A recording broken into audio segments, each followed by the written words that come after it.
اگر ہمیں کوئی شخص کہتا ہے کہ شب برات کو اٹھ کے نفل نہ پڑھو تو بھائی نفل ہم نے پڑھنے اللہ کی رضا کے لیے، ہمیں کسی بندے سے ڈگری لینے کی ضرورت نہیں، نہ تو ہمارے اور رب کے درمیان معاذ اللہ کوئی وسیلہ ہے کہ تو کہے گا تو پڑھیں گے، جب دل کرے گا پڑھیں گے، اور جتنے دل کرے گا پڑھیں گے۔ ہم تو نفل کہہ رہے ہیں اس کو، ہم نے کب کہا ہے ضروری ہے جو عشاء پڑھ کے سو جائے فجر تک سویا رہے، ہم اس کو گناہگار نہیں کہہ رہے، لیکن یہ ضرور کہیں گے کہ گولڈن چانس مس کر دیا اس نے چانس مس کیا ہے، یہ تو اللہ کی رحمت کا موقع تھا۔ حضرت سیدہ عائشہ صدیقہ رضی اللہ تعالی عنہ ارشاد فرماتی ہیں کہ شعبان کی 15ویں رات تھی، یعنی شب برات کی رات، فرماتی ہیں شعبان کی 15ویں رات تھی، میں نے اچانک نظر ڈالی تو حضور میرے بستر میں تھے، پھر میری نظر پڑی تو حضور نہیں تھے، میرے دل میں گمان آیا، خیال آیا کہ شاید کسی اور زوجہ کی طرف حضور کا میلان طبع ہو گیا ہو، وہاں تشریف لے گئے ہوں۔ فرماتی میں اٹھی باہر گئی تو نبی کریم علیہ السلام جنت البقیع میں تھے، قریب ایک جگہ پہ حضور دعائیں مانگ رہے تھے۔ فرماتے میں گیا تو حضور فرمانے لگے ابو بکر کی بیٹی تو نے کیا گمان کیا کہ اللہ کا رسول تیری حق تلفی کرے گا؟ عرض کی حضور آپ مالک ہیں، کہیں اور جانا چاہیں تو میری طرف سے پابندی نہیں۔ کہتی ہے وہاں کھڑے کھڑے میرے رسول کریم نے بیان فرمایا، یہ ترمذی کے لفظ ہیں، حضور نے فرمایا عائشہ یہ شعبان کی 15ویں رات ہے، مدینے میں سب سے زیادہ بکریاں بنو کلب کا قبیلہ پالتا تھا، فرمایا آج کی رات بنو کلب کے قبیلے کی بکریوں کی تعداد کے مطابق اللہ میری امت کے لوگوں کی بخشی فرما دے گا۔ یہ وہ رات ہے۔ جناب عائشہ صدیقہ رضی اللہ تعالیٰ عنہ نے بات رات کو سنی تنہائی میں نبی پاک سے، رات کو تنہائی میں حضور سے سنی، سویرے جناب عائشہ نے کل امت کو بتائی۔ اگر یہ بات اہمیت والی نہ ہوتی تو بی بی صاحب آگے روایت کرتی، یہ کتابوں میں آتی، یہ لوگوں کو بتاتی۔ حضرت عائشہ نے روایت کیا اور مولا علی شیر خدا نے تو کھل کے کہا، ابن ماجہ میں حضرت علی سے پیار کرنے والوں کے لیے الگ عنوان، مولا علی نے کھل کے فرمایا شعبان کی 15ویں رات کو رات عبادت کرنا اور سویرے روزہ رکھنا۔ حضرت علی کے لفظ بائی نہیں سیاستہ میں، رات کو عبادت کرنا، دن کو روزہ رکھنا۔ ویسے تو رب کریم ہر روز تہجد کے وقت پہلے آسمان پر نزول اجلال فرماتا ہے اور لوگوں کو فرماتا ہے کوئی بخشش مانگنے والا، اور فرمایا ہر روز تہجد کے وقت یہ اعلان ہوتا ہے، پر شب برات کو نا شروع رات سے یہ اعلان شروع ہو جاتا ہے۔ ادھر دیکھو میری طرف، مغرب سے اعلان شروع ہو جائے گا۔ اللہ کرے آپ کو سمجھ آئے، اللہ کرے آپ کو، اور بھائی یہاں باہر لوٹ سیل لگ جائے، یہاں ابھی سیل لگ جائے، 5000 والا جوڑا 1500 میں تو رش ختم ہوگا۔ اور بھائی اگر یہ لگ جائے، چلو یہ تو دور کی بات ہے نا، ہم تو لنگر والے لوگ ہیں، اگر لنگر کا اعلان ہو جائے کہ بڑا تگڑا ہے، بڑا تگڑا، ہمارے ہاں تو شادی کی روٹی کھلتی ہے تو لوگ آخری روٹی سمجھ کے کھاتے ہیں، شاید اللہ ماشاءاللہ یہ آخری ہے، اس کے بعد نہ ملے گی۔ جب اعلان ہوتا ہے اور دعوت ہوتی ہے کہ کھلا ہے جی کھاؤ، کیا حشر ہوتا ہے، کیا انداز ہے۔ مولا علی شیر خدا حدیث روایت کرتے ہیں، رنگ کیا ہے؟ فرمایا باقی راتوں میں نا تھوڑا سا پیکج ہوتا ہے، تھوڑا سا، آخری حصے میں رات کے شب برات کو نا رات چڑھتے ہی اللہ پہلے آسمان پر جو اس کی شان کے لائق ہے نزول جلال فرماتا ہے، اور پہلا جملہ یہ فرماتا ہے کوئی معافی مانگنے والا؟ اللہ کرے آپ کو سمجھ آئے، یعنی معافی دینے والا کہہ رہا ہے چلو آؤ ادھر آؤ، ذرا معافی مانگو، میں معاف کرنے آیا ہوں، مانگو معافی، ہے کوئی معافی مانگنے والا؟ معاف کر دیں گے۔ اور آپ فرماتے ہیں ہے کوئی رزق مانگنے والا؟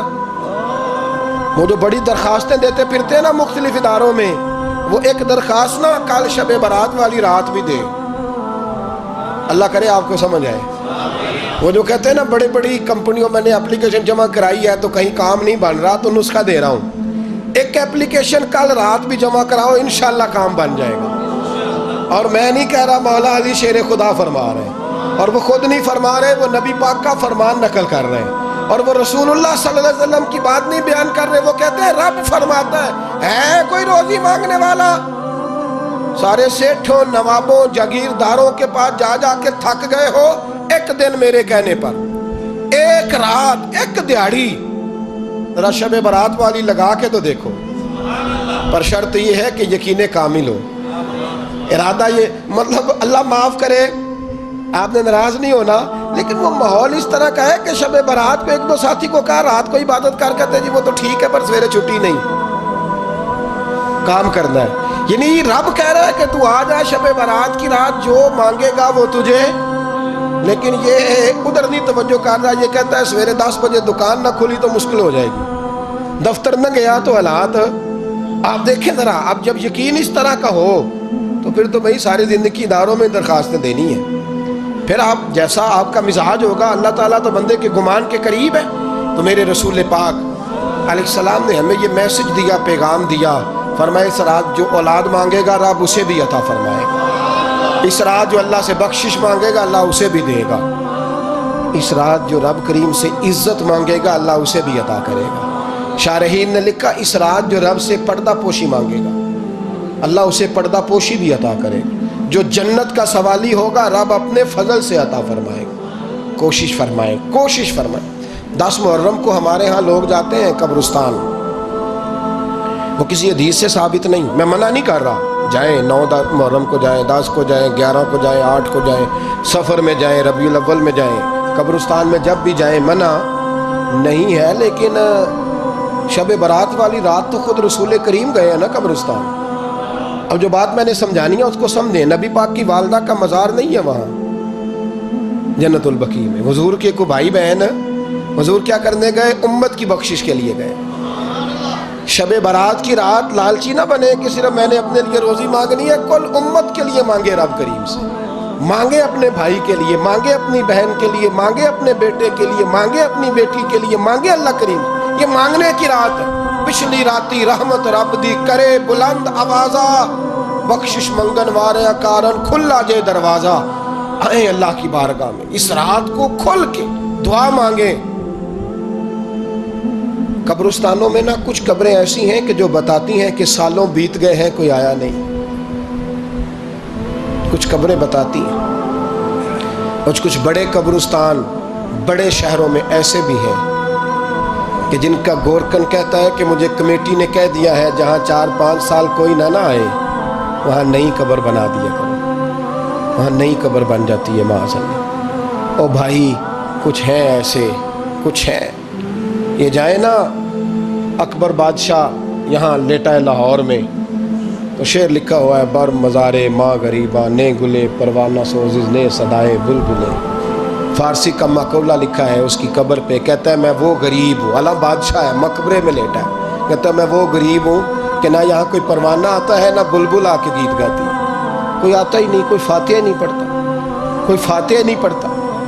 او بھائی کئی قبریں ایسی ہیں جن پہ سالوں بیت گئے کوئی لوٹا نہیں. اور مشکات میں حدیث ہے میرے نبی کریم علیہ السلام نے فرمایا جو قبر میں ہوتا ہے وہ تو اس آدمی کی طرح ہے جو دریا میں ڈوب رہا ہے اور وہ انتظار کر رہا ہے کہ میرا بیٹا میرے لیے دعا مانگے، میری بیٹی دعا مانگے. پر بیٹے کو تو 27 سال ہو گئے، ملک سے باہر ہے، کاغذ بنے گے تو ابے کی قبر پہ آئے گا نا، اس کے تو کاغذات ہی نہیں مکمل ہو. وہ بیٹے کو تو مشکل ہے بڑی، وہ تو کاغذات نہیں بن رہے. وہ تو دولت کا مطالبہ پورا ہوگا تو جب ہی وہ کام ہوگا نا. انتظار ہو رہا ہے قبروں میں میرا بیٹا دعا کرے، میرا بھائی دعا کرے. اور اگر بچہ دفن ہے تو وہ کہتا ہے میری ماں دعا کرے، میرا باپ دعا کرے. کوشش کریں شب برات بعد از مغرب یہ رواج پیدا کریں. یہ رسول اللہ کا طریقہ ہے صلی اللہ علیہ وسلم. قبرستان میں جائیں اور جا کر کے وہاں اللہ تبارک و تعالیٰ سے دعا مانگیں کہ یا اللہ جو اس قبرستان میں لیٹے ہیں وہ بھی، اور جو آج تک کلمہ پڑھنے والے دنیا سے گئے وہ بھی، اور جو قیامت تک جائیں گے وہ بھی. اے اللہ تو سب کی بخشش فرما دے. اللہ کی رحمت کو محدود نہ کرے کہ صرف مجھے بخش دے، اسے کہے یا اللہ کل کی بخشش فرما. ساری امت کے لیے دعا کریں. شب برات کی رات نفل پڑھیں. ہمارے ہاں محفل ہوتی ہے ہر سال الحمدللہ، بڑے شوق سے بڑا خوبصورت ہم اہتمام کرتے ہیں. لیکن میں اکثر دوستوں سے کہا کرتا ہوں کہ جن کو اکیلے میں نفل پڑھنے میں مزہ آئے وہ اکیلے میں پڑھیں. کتنی کھلی بات کر رہا ہوں، میں پابند نہیں کر رہا کہ آپ یہاں آئیں گے محفل میں آئیں گے ضروری ہے. بھئی آپ کو اکیلے میں مزہ آتا ہے نا.